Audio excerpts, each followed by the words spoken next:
ഇങ്ങനെ കിടന്നാ മതിയാ? എന്തെങ്കിലും ഒരു തീരുമാനം ഉണ്ടാക്കണം. എങ്ങനെയാടാ? മായ എവിടെയാണെന്ന് പോലും അറിയാൻ കഴിഞ്ഞിട്ടില്ല. ഞാൻ മായയുടെ മന്ത്രത്തിന്റെ കാര്യമല്ലേ പറഞ്ഞേ. എനിക്ക് വിശന്നിട്ട് ഇരിക്കാൻ വയ്യ. എന്തിനാ ഇരിക്കണത്? കിടന്നോളൂ. ഒരു പ്ലാവെങ്കിലും കണ്ടിരുന്നെങ്കിൽ പല ചക്കനയിലിട്ട് തിന്നായിരുന്നു. അതേ നോക്കിയേ. ചക്കയും മാങ്ങയൊന്നും എനിക്ക് വേണ്ട. മാങ്ങയല്ലടാ, പായ.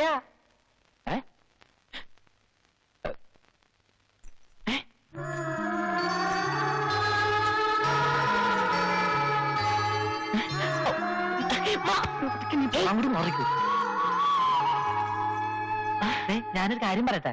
നീ വിചാരിക്കും പോലെ തട്ടിക്കൊണ്ടുപോക്ക് അത്ര എളുപ്പമുള്ള കാര്യമൊന്നല്ല. ആദ്യം നീ അവളെ കാര്യം പറഞ്ഞ് മനസ്സിലാക്കാൻ നോക്ക്. നിന്നെ വിശ്വാസമായ ആ നിമിഷം അവള് നിന്റെ കൂടെ ഇറങ്ങി വരും. ഈ വേഷത്തിൽ പോണ്ട. ഈ കസം കൊണ്ട് എടുത്തോണ്ട് പോ. പെട്ടെന്ന് ആരെങ്കിലും കണ്ട ഇവിടുത്തെ ആളെന്ന് കരുതൂ. ശരിയാ. തമ്പ്രാക്കന്മാരുടെ നാട്ടിൽ ചെന്ന തമ്പ്രാനായി മാറണമെന്നൊരു ചൊല്ലുണ്ട്.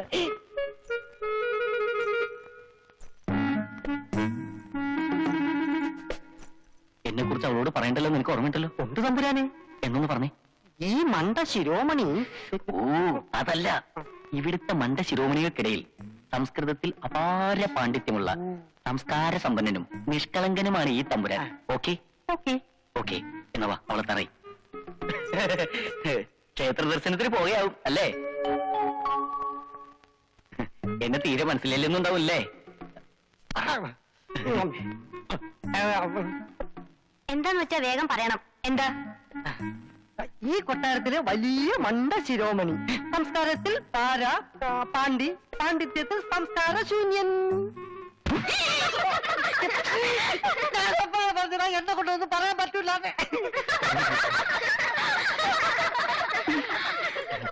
നമ്മുടെ പള്ളിക്കെട്ടിനെ കുറിച്ച് ഒരു സംസാരമൊക്കെ ഉണ്ടേ. അതിനൊരു ഇൻട്രൊഡക്ഷൻ ആയിക്കോട്ടെ എന്ന് കരുതി. വായിക്കാൻ ഇഷ്ടമായോ? ഇല്ല. എന്തേ? എനിക്ക് ഇവ കുരങ്ങന്മാരെ പണ്ട് ഇഷ്ടമല്ല. കൊരങ്ങന ചിലപ്പോ സ്നേഹം കൊണ്ട് വിളിച്ചായിരിക്കുള്ളൂ. ഇനി ഇതേപോലെ അവളുടെ പിന്നാലെ എങ്ങനെ നടന്ന പള്ളിക്കെട്ടല്ല, നിന്റെ പള്ളക്കിട്ടിയാൻ കേറ്റും. പിന്നെ നിന്റെ പള്ളിക്കാട്ടിൽ എടുക്കൂ. അവളെ എന്റെ പെണ്ണ. സ്ഥലം വിട്. ഇയാള് പോടാനേ.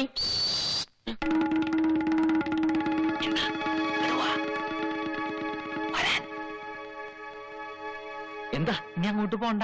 നമ്മുടെ മുറിയിൽ വേറെ ആൾക്കാരെത്തി. അയ്യോ, അപ്പൊ നമ്മളിനി എവിടെ താമസിക്കും? നമുക്ക് ആ വശത്തേക്ക് പോവാം. മായ അവിടെയാ. ഇതേതായി കണ്ണട? ഇവിടെ കിടന്ന് കിട്ടിയതാ. കളയടാതൊക്കെ. ഇതൊക്കെ എന്തിനാ വെച്ചോണ്ട് കിടക്കുന്നത്? വിശന്നിട്ട് കണ്ണ് കാണാൻ വയ്യടാ. എവിടെ എവിടെ? ആരോ വരുന്നുണ്ട്. നമുക്ക് അങ്ങോട്ട് പോവാം.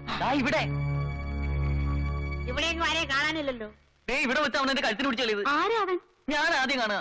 എന്നാലും ഇത്രയും ധിക്കാരം ബാലിനോട് കാണിക്കാൻ മാത്രം ആരാ ഇവിടെ? ആളൊരു സ്ത്രീയുടെ എണ്ണച്ചാച്ചിത്രല്ലേ? സ്ത്രീയോ? അങ്ങനെ പറയരുത്. തിരുമനസിന്റെ നേർ പെങ്ങളാ അത്. ആരും ആയിക്കോട്ടെ, അവരുടെ ഒരു ഛായ ഉണ്ട് ആ ദുഷ്ടന്. ഇനി അവരുടെ മകനോ മറ്റോ? അതാകാൻ തരവില്ല. അതാവില്ല. മണി എഴുന്നേക്കടാ. ഇല്ലടാ, ഞാനില്ല, എണീക്കില്ല.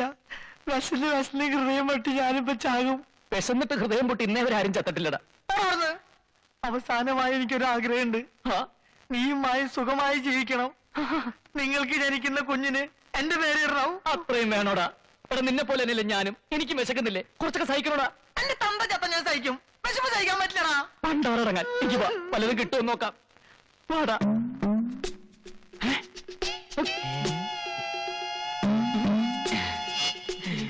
എന്താ ആരും ഒന്നും കഴിക്കാത്തത്? കഴിക്കേ. ഇപ്പൊ ഒന്നും വേണ്ട, ഞങ്ങൾ കഴിക്കാൻ പൊക്കോട്ടെ. വേണ്ട, മുഴുവൻ കഴിക്കാതെ ഇവിടുന്ന് അനങ്ങിയിട്ടുണ്ടേ അടിച്ചു തോലിരിക്കും ഞാൻ ഭക്ഷണം കഴിച്ചു വരുമ്പോഴേക്കും മുഴുവൻ കഴിച്ചോണം കേട്ടോ.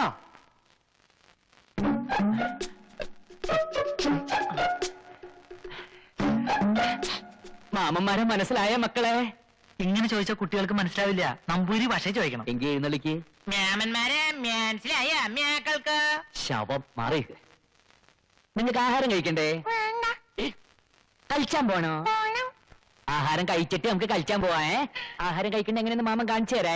അങ്ങനെ എടുത്തിട്ട് ഇങ്ങനെ എങ്ങനെ ആക്കിയിട്ട് പിന്നെ ഇതാ അങ്ങനെയല്ല, ഇങ്ങനെ ഇട്ടിട്ട് ഇങ്ങനെ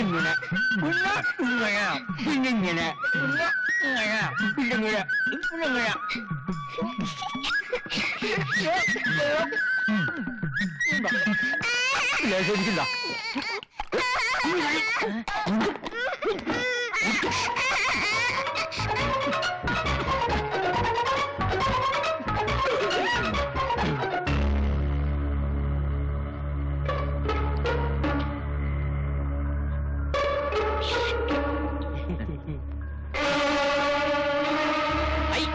നിൽക്കാതെ നടക്കുക. ഒന്ന് നിൽക്കുക. ക്ഷമിക്കണം, എനിക്ക് ആളെ മനസ്സിലായില്ല. സാരമില്ലെന്നോ ക്ഷമിച്ചിരിക്കുന്നു. അല്ല, ഒന്ന് പരിചയപ്പെടുന്നതിൽ വിരോധമുണ്ടോ? പക്ഷെ ഞങ്ങൾക്കൊന്ന് പരിചയപ്പെട്ടേ പറ്റൂ. നീ ആരാടാ? അവനെ ഒന്നും ചെയ്യണ്ട, അവൻ എന്റെ കൂടെ വന്നതാ. ഞാനാരാ? ഞാൻ അവന്റെ കൂടെ വന്നതാ. അച്ഛാ ദേ അവൻ ആലേ എന്റെ കഴുത്തിന് പിടിച്ചല്ലേ ആ ദുഷ്ടൻ. ഹലോ എന്താ ഇവിടെ? ഇയാളെ അറിയോ? ഞങ്ങൾക്ക് ആർക്കും മനസ്സിലായിട്ടില്ല. ആരാന്ന് ചോദിച്ചിട്ട് പറയണില്ല.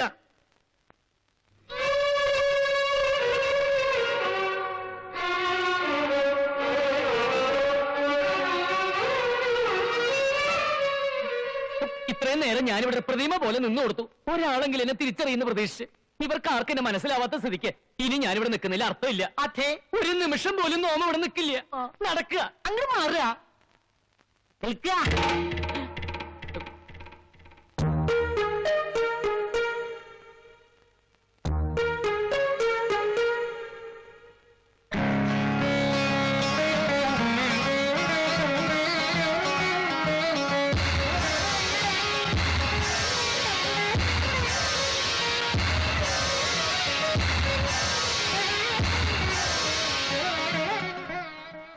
വീരൻ, വീരൻ തന്നല്ലേ നീയെ? വലിയ മാമേ, എനിക്ക് മനസ്സിലായില്ലേ കുട്ടി? വല്യമ്മാമേ. വല്യമ്മാമ എങ്കിലും എന്നെ തിരിച്ചറിഞ്ഞല്ലോ. നല്ല വല്യമ്മ, സ്നേഹമുള്ള വല്യമ്മ. 5 വയസ്സുള്ളപ്പോ കണ്ടതാ ഞാൻ ഇവനെ. ഇപ്പൊ ഒറ്റ നോട്ടത്തിൽ ഞാൻ തിരിച്ചറിഞ്ഞു. അതാ രക്തബന്ധം എന്ന് പറയുന്നത്. വീരേന്ദ്രനോ? അതെ, ഏത്? ദില്ലിയിലെ? അത് തന്നെ, പത്മിനി തമ്പുരാട്ടിയുടെ മകൻ. കൂടെ അവളും വന്നിട്ടുണ്ടോ പത്മിനി? ഇല്ല. അമ്മ എന്താ വരാഞ്ഞേ? അത് അമ്മയ്ക്ക് നല്ല സുഖമില്ല. എന്താ അവൾക്ക്? ഒന്നുമില്ല, ഒരു പനി. ഇയാളാരാ? ഈ എന്റെ സ്നേഹിതനാ മണി. മണിയും ഡൽഹി തന്നെയാ? അതെ. മണി എന്ത് ചെയ്യുന്നു? ഞാൻ ഈ കാളവണ്ടി. കളവണ്ടിയോ? കാളവണ്ടിയല്ല, കാലാബണ്ടി. ഡൽഹിക്ക് അടുത്തുള്ള ഗ്രാമ, അവിടെ അവന് ജോലി. ഓ, കാലാവണ്ടി കേട്ടിട്ടുണ്ട്. മുഖം കാണിക്കാൻ പറഞ്ഞു. വേണ്ടട്ടോ, മോന്തക്കിട്ട് തല്ലാനിരിക്കും.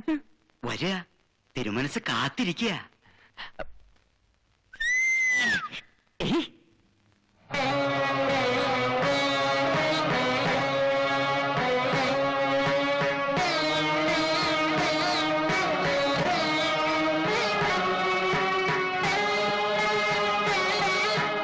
എന്താ ഇപ്പൊ ഇങ്ങനെ തോന്നാൻ? ഇങ്ങടൊക്കെ വരാൻ? അത് പിന്നെ അമ്മ പറഞ്ഞിട്ടാ. ഇപ്പോ 10-20 വർഷമായില്ലേ? കൃത്യമായി പറഞ്ഞാൽ 23. 148 കർക്കിടകം 15 അന്നാ നിന്റെ കയ്യും പിടിച്ച് പത്മിനി ഇവിടുന്ന് ഇറങ്ങിയത്. എത്ര വട്ടം കത്തയച്ചു, ആളെ അയച്ചു, അപ്പോഴൊന്നും വരണമെന്ന് തോന്നിയില്ല അല്ലേ? തനിക്ക് എന്നെ വേണ്ടെങ്കിലും അങ്ങനെ അവഗണിക്കാൻ എനിക്ക് വയ്യല്ലോ. എപ്പോഴും തന്നെ കുറിച്ച് അന്വേഷിക്കാറുണ്ട്. അറിഞ്ഞതൊന്നും ഒട്ടും നല്ലതല്ല. ജയിലിൽ നിന്ന് എപ്പോ ഇറങ്ങി? ജയില? എന്നോടൊന്നും വിളിക്കണ്ട. എന്റെ അനന്തരവൻ ഡൽഹിയിലെ തെരുവുകൾ ഭരിക്കുന്ന റൗഡിയാണെന്ന് കേട്ടപ്പോ എനിക്ക് ആദ്യം വിശ്വസിക്കാൻ കഴിഞ്ഞില്ല. എന്താ? പിന്നെ ലണ്ടനിലേക്ക് പത്മിനി തന്നെ അയച്ചതും അവിടെ ഉള്ളവർ തന്നെ ഇങ്ങനെ തിരിച്ചയച്ചതും ഒക്കെ അറിയുന്നുണ്ടായിരുന്നു. ഒടുവില് ജയിലിൽ കിടന്നതും. അയ്യോ, അതൊക്കെ വെറുതെ ആരാണ്ട് പറഞ്ഞിട്ടാക്കിയതാണ്ടാ. ആ. ജയിലിൽ പോയിട്ട് ഇന്നേവരെ പോലീസ് സ്റ്റേഷനിൽ പോയി ഞാൻ കയറിയിട്ടില്ല. ദില്ലി വാലയുടെ ഭാഷ തനി നാടനാണല്ലോ. അത് പിന്നെ ഈ നാടൻ ഭാഷ, നാടൻ ഭക്ഷണം, നാടൻ പാട്ട് ഇതൊക്കെ എനിക്ക് വലിയ ഇഷ്ടാ. ഏതായാലും തനിക്ക് ഇങ്ങോട്ട് വരാൻ തോന്നില്ലോ. ഭാഗ്യം. കണ്ണടയും മുമ്പ് ഇയാളെ ഒരു നോക്ക് കാണണമെന്നുണ്ടായിരുന്നു. ഇപ്പൊ മനസ്സ് നിറഞ്ഞു. പത്മിനിക്ക് അവക്കിപ്പോഴും പിണക്കം മാറിയില്ലാന്നുണ്ടോ? എനിക്കറിയില്ല. തീർത്ഥയാത്ര കഴിഞ്ഞ് വന്നതല്ലേ, വിശ്രമിച്ചോളൂ. പിന്നെ പറയാണ്ടെങ്കിലും പോകരുത്. ഇയാളോട് എനിക്ക് ഇത്തിരി സംസാരിക്കാനുണ്ട്. എനിക്ക് അങ്ങോട്ട് ചില കാര്യങ്ങൾ പറയാനുണ്ട്. അത് മറ്റൊരു സന്ദർഭത്തിലാവാം. അത് ശരി. അതിശയം തന്നെ. പല മാറ്റങ്ങളും കാണുന്നുണ്ട്. മായ ഇവിടെ കാലുകുത്തിയ പിന്നെ എല്ലാം ഒന്ന് ശരിയായി വരും പോലെ. നിനക്ക് അപ്പ തന്നെ കാര്യങ്ങൾ അങ്ങോട്ട് പറയാനില്ലേ? ഞാനും ആലോചിച്ചതാ. പക്ഷെ മായ എന്റെ കൂടെ ഇറങ്ങി വരാൻ കൂട്ടാക്കില്ലെങ്കിലോ? ഏതായാലും കൊട്ടാരത്തിൽ കഴിയാനുള്ള അവസരമായില്ലേ. ഇനി സാവകാശത്തിൽ സത്യം മായയെ പറഞ്ഞ് മനസ്സിലാക്കണം. അതുവരെ തിരുവട്ടാറിലെ അപ്പു ദില്ലി വാല വീരേന്ദ്രനാവണം. അന്ന് നമ്മൾ ചായക്കട വെച്ച് കണ്ടവനല്ലേ ഇവൻ? കുഴപ്പമുണ്ടാക്കോ?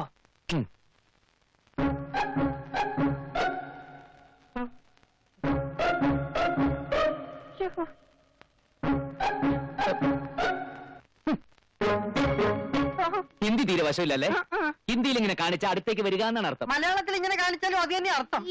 ഞാൻ വരാതിരുന്നത് പേടിച്ചിട്ടാ. പേടിക്കണ്ട. ഡൽഹി തെരുവുകൾ അടക്കി ഭരിക്കുന്ന ഈ രാജകുമാരൻ സാധുക്കളൊന്നും ചെയ്യാറില്ല. അല്ലെങ്കിൽ അന്ന് ചായക്കടയിൽ വെച്ച് നീ എന്നെ അപമാനിച്ചപ്പോ ഞാൻ സ്ഥിരം ചെയ്യുന്ന പോലെ നിന്റെ കഴുത്ത് മുറിച്ചെടുക്കുമായിരുന്നു. ആളറിയാതെ ഞാൻ എന്നോട് ക്ഷമിക്കണം. നിന്നോട് ക്ഷമിക്കാൻ നാം ശ്രമിക്കാം. പക്ഷെ നീ എനിക്ക് ചില ഉപകാരങ്ങളൊക്കെ ചെയ്തു തരേണ്ടി വരും. എന്ത് വേണമെങ്കിലും ചെയ്യാൻ കൽപ്പിച്ചോളൂ. ഇവിടെ ഒരു പെണ്ണിനെ കൊണ്ടുവന്നിട്ടില്ലേ മായ? അവളുടെ അടുത്തേക്ക് ആരെങ്കിലും പോവുകയോ അവളെ ഉപദ്രവിക്കാൻ ശ്രമിക്കുകയോ ചെയ്താൽ അവന്റെ കരയിൽ ഞാൻ ബെൽറ്റ് ബോംബ് വെച്ച് പൊട്ടിക്കുന്ന ഇവിടെയുള്ള ഓരോരുത്തരെ നീ അറിയിക്കണം. പിന്നെ മായയ്ക്ക് രാവും പകലും നീ കാവലുണ്ടായിരിക്കണം. അവൾക്ക് എന്തെങ്കിലും ഒരു പോറൽ സംഭവിച്ചാൽ അറിയാമല്ലോ നിന്റെ തല. അയ്യോ പറയണ്ട, എല്ലാം ഞാൻ നോക്കിക്കോളാം. ആ. പിന്നെ ആ ബെൽറ്റ് ബോംബിന്റെ കാര്യം ഒന്ന് എഴുതി തന്നെ. വേണ്ട പോലെ എല്ലാരെയും അറിയിച്ചോളാം. വത്സം, അടിയൻ ഈ എഴുതി കൊടുത്തേക്കൂ. ആ ഉം.